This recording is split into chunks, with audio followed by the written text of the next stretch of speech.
Hello everyone, मैं Himanshu Sharma from DAV public senior secondary school Sikar से। आज क्लास 4th के लिए हम पढ़ने जा रहे हैं वी सेंस थिंग्स।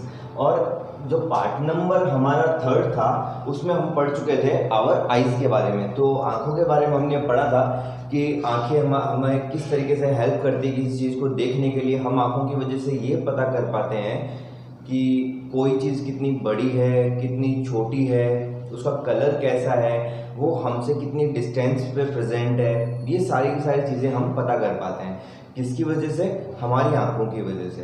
क्लियर है यहाँ तक। और फिर हमने देखा था अगर हमें हमारी आंखों का ध्यान रखना है, हमें हमारी जो विजिबल पावर है उसको हमें अगर अच्छी तरीके से रखना है, विजन पावर को अच्छे से रखना है, तो हमें किन किन बातों का ध्यान रखना चाहिए। ठंडे पानी से हमारी आंखों को फ्रेश वाटर से धोना चाहिए, और किसी भी किताब को ज़्यादा पास से नहीं पढ़ना चाहिए, 25 सेंटीमीटर की डिस्टेंस से पढ़ना चाहिए।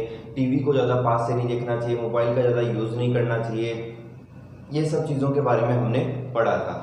क्लियर है यहाँ तक। तो ये तो हमने पार्ट नंबर 3 के अंदर पढ़ लिया था। आज जो हम पढ़ने जा रहे हैं वो हम पढ़ेंगे हमारे नए सेंस ऑर्गन के बारे में, जिसका नाम है our year.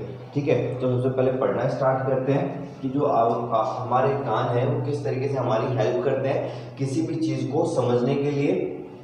A pair of ear on the side of our head is meant for providing us a sense of sound. ठीक है, हमारा ये जो हेड है, हमारा ये जो सर है, इस सर के दोनों तरफ एक पेयर ऑफ क्या होते हैं, ईयर्स होते हैं। पेयर का मतलब क्या होता है, दो। कोई भी चीज़ जब दो होती है तो उसका एक पेयर बन जाता है। क्या बन जाता है, पेयर। तो हमारे पास दो कान होते हैं हमारे हेड के साइड पार्ट के अंदर, एक लेफ्ट साइड में और एक राइट साइड में प्रेजेंट होता है। ठीक है, ये हमें क्या प्रोवाइड करता है, ये हमें प्रोवाइड करता है किसी भी चीज़ का जो आने वाला साउंड है वो हमें प्रोवाइड करता है। अब आप सोच रहे होगे सर ये बाहर वाला जो पार्ट है ये क्या काम आ जाता है। ठीक है, तो इस बाहर वाले पार्ट को जिसको मैं पकड़ पा रहा हूँ ये है हमारा पिन्ना। ठीक है, इसको बोलते हैं पिन्ना। ठीक है, ये क्या करता है, किसी भी साउंड को कैच करता है और हमारे अंदर तक साउंड को पहुंचाता है। ठीक है, जैसे ही साउंड अंदर तक जाता है तो हम क्या कर पाते हैं, उसको समझ पाते हैं। क्लियर है। तो ये जो हमारे पिन्ना है इसी की वजह से हम क्या कर पाते हैं, साउंड को समझ पाते हैं, साउंड को सुन पाते हैं। ठीक है, नेक्स्ट क्या है, ear give us the power to hear different sound around us and जज whether a particular sound is meant to call us और टू वार्न अस। ठीक है, और जो हमारे कान होते हैं, ear give us the power to hear different sound, अलग अलग टाइप के हम साउंड सुनते हैं। तो साउंड सुनने के बारे में बाद में हमें पता लगता है कि कोई हमें बुला रहा है, या कोई वार्निंग दे रहा है, कोई हमें डांट रहा है, या कोई कुछ हमें समझा रहा है। ये सब चीज़ें हमें कहाँ से पता लगती है, हमारे ईयर से पता लगती है। फॉर एग्जांपल, अगर आप अपनी आंखों को भी बंद कर लो तो भी अगर आपको कोई आवाज़ दे आपके घर में, कोई भी, अगर आपका भाई है, बहन है, मम्मी है, पापा है, दादा है, दादी है, कोई भी अंकल आंटी, कोई भी अगर आपको आवाज़ दे और अगर आप उनको बहुत अच्छे से जानते हो, बहुत समय से आप उनके साथ में रह रहे हो, तो आप अपनी आंख बंद करके सिर्फ उनकी आवाज़ को सुन के पता लगा सकते हो कि आवाज़ जो है ये किसकी आवाज़ है। ठीक है, अगर आप यहाँ पे बैठे हो, आपके पीछे से कोई व्हीकल जा रहा है, उसके हॉर्न की आवाज़ सुन के आप ये पता लगा सकते हो कि ये व्हीकल है। आप किसी बर्ड की आवाज़ सुन के पता लगा सकते हो, आप किसी के भौंकने से आवाज़ पता लगा सकते हो कि कुत्ते के भौंकने की आवाज़ है। कि जो अलग अलग डिफरेंट साउंड्स होते हैं उनको आप समझ के ये पता लगा सकते हो कि ये साउंड जो है ये किन का साउंड है, कहाँ से आ रहा है, कैसा साउंड है ये। क्लियर है यहाँ तक। तो हमने इन सब चीज़ों के बारे में अभी तक समझ लिया।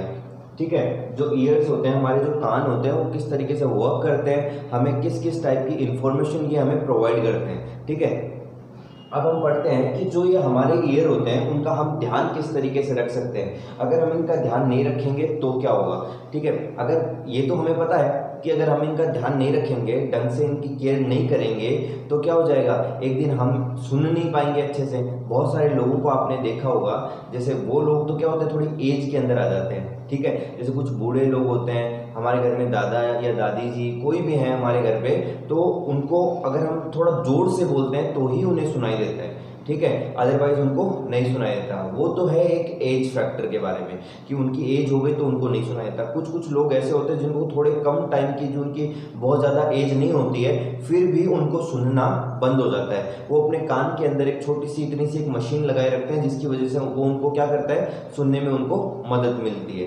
ठीक है, तो अगर हम भी अगर नहीं अगर हमारे कानों का, हमारे ईयर्स का ध्यान नहीं रखेंगे तो एक दिन हमारे साथ भी ऐसी कोई ना कोई सिचुएशन आ सकती है। तो चलिए बात करते हैं कि किस तरीके से हम हमारे कानों का ध्यान रख सकते हैं। तो सबसे पहला पॉइंट है, to maintain our sensitivity of sound we should, हमें क्या करना चाहिए, never listen to the loud sound. कई बार हम क्या करते हैं, जो लाउड साउंड होता है वो हमें सुनने में बहुत मज़ा आता है, ठीक है, हम उस पर डांस करते रहते हैं, पर वो हमारे कानों के लिए क्या होता है, नुकसानदायक होता है। उससे हमारे कान क्या हो सकते हैं, डैमेज हो सकते हैं। बहुत बार आजकल सभी के घर में फ़ोन है, सभी के पास फ़ोन है, ठीक है, तो क्या करते हैं बच्चे, कोई मूवी देखने के लिए या फिर किसी वीडियो को देखने के लिए उसमें ईयरफोन लगा के और अपने कान में लगा लेते हैं और वॉल्यूम एकदम फुल कर देते हैं। जबकि कोई भी जो फ़ोन है वो एक आपको एक लिमिट तक बताता है कि it can damage your ears, जो इतनी, इससे ज़्यादा अगर आप अपने इस साउंड को बढ़ाओगे तो साउंड बढ़ाने के बाद में आपके कान जो है, आपके जो लिसनिंग पावर है वो क्या हो सकती है, डैमेज हो सकती है। बट फिर भी आप उसको ओके करके आप उसको आगे बढ़ा देते हो, साउंड को एकदम फुल कर देते हो और फिर उस गाने को या किसी भी वीडियो को जिसको आप देख रहे हो उसको आप सुनते हो, ठीक है। बट आपको एक बार के लिए हो सकता है वो अच्छा लगे, आपको मज़ा आए वो वीडियो देखने में, सुनने में, बट आपको थोड़े टाइम बाद में पता लगेगा कि आप अपनी जो हियरिंग पावर है उसको कहीं ना कहीं क्या कर रहे हो, खो रहे हो। क्लियर है यहाँ तक। नेक्स्ट है, अब हम बात करते हैं avoid the use of earphone और हेडफोन। हमें ईयरफोन और हेडफोन का यूज़ नहीं करना चाहिए। क्यों? क्योंकि ईयरफोन और हेडफोन क्या करते हैं, डायरेक्ट सारे के सारे साउंड को कलेक्ट करके हमारे कान तक पहुंचाते हैं। उसका कोई साउंड किधर भी डिस्पर्स नहीं होता है, बिखरता नहीं है, सारा का सारा साउंड हमारे कान में आ जाता है। क्लियर है यहाँ तक। तो हमें ईयरफोन के यूज़ को क्या करना चाहिए, नेगलेक्ट करना चाहिए, ईयरफोन को ज़्यादा इस्तेमाल नहीं करना चाहिए।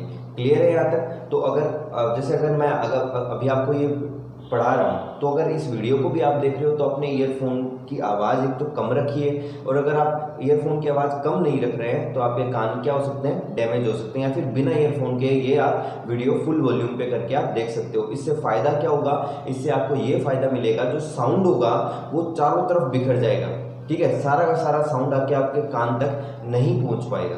क्लियर है यहाँ तक। नेक्स्ट हम बात करते हैं, wash our ears splashing fresh water carefully so that it does not enter the ear holes. अब आपको क्या करना चाहिए कि आपने कानों को अच्छे एकदम साफ सुथरे पानी से आपको धोना चाहिए। क्यों? क्योंकि हम जहाँ पे रहते हैं, किधर भी रहते हैं, तो हो सकता है कुछ डस्ट पार्टिकल्स, कुछ जो गंदगी होती है वो हमारे कानों तक पहुँच गई हो, कोई छोटे छोटे कणों के रूप में, और जैसे ही अगर इकट्ठी होती गई तो एक दिन कान के अंदर चली जाएगी।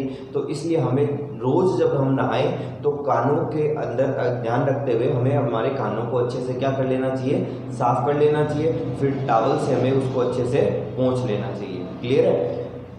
नेक्स्ट हम बात करते हैं, swim with ear plugs put into the ear to keep the water out. अब जब कभी भी स्विमिंग करें तो इस बात का खास तौर पे ध्यान रखना चाहिए कि हमारे कानों में क्या होना जरूरी है, ईयर प्लग्स का होना बहुत ज़्यादा ज़रूरी है।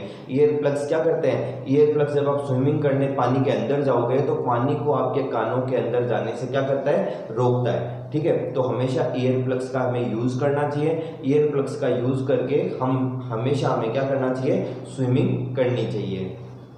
नेक्स्ट हम बात करते हैं, never use pointed objects like hair pin, match sticks etcetera to clean the ears, rather use cotton buds. ठीक है, कभी कभी हम हमारे कान में क्या आती रहती है, खुजली आती रहती है, तो हम क्या करते हैं, अगर हमें कोई ईयर पिन मिल गई, हेयर पिन मिल गई, तो हम कान के अंदर खुजली करने लग जाते हैं उससे। या फिर बहुत बार ऐसा होता है जो मैच स्टिक होती है, जो माचिस की तीली होती है, हम उससे भी क्या करने लग जाते हैं, हमारे कान में खुजली करने लग जाते हैं। और बहुत बार तो ये देखने के लिए भी मिलता है कि कुछ लोग अपने जो व्हीकल्स की चाबी होती है, ठीक है, जैसे कोई बाइक की चाबी है या किसी गाड़ी की चाबी है, कोई भी चाबी है, उससे भी कान के अंदर क्या करने लग जाते हैं, खुजाने लग जाते हैं। तो इससे क्या होगा कि जो कान होते हैं वो बहुत सेंसिटिव होते हैं, तो इससे को क्या हो सकती है, अंदर कोई ना कोई इंजरी हो सकती है। और कई बार जो माचिस की तीली होती है वो अंदर टूट भी जाती है, तो टूटने की वजह से क्या हो सकती है, आपको प्रॉब्लम हो सकती है। इस वजह से कभी भी हम ईयर पिन्स या फिर जो कोई भी की है या फिर मैच स्टिक, इनको हमें कानों के लिए कभी इस्तेमाल नहीं करना चाहिए। जो कॉटन बड्स होती है उसका ही इस्तेमाल करना चाहिए। कॉटन बड्स क्या होती है, आगे छोटी सी रुई लगी रहती है, एक छोटी सी डंडी के आगे, और आप क्या कर सकते हो, उससे अपने कान के अंदर कोई भी जो छोटी मोटी जो कोई गंदगी हो उसको आप साफ कर सकते हैं।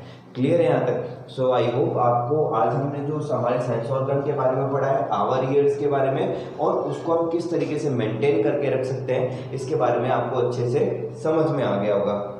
अगर आपको इस टॉपिक में कोई भी डाउट है तो प्लीज़ आप कमेंट बॉक्स में जाइए, कमेंट कीजिए, या फिर जो स्कूल के दिए गए जो व्हाट्सएप नंबर है आप उस पर भी जाके मैसेज कर सकते हैं। आई होप आपको आज का वीडियो अच्छा लगा होगा। Thank you.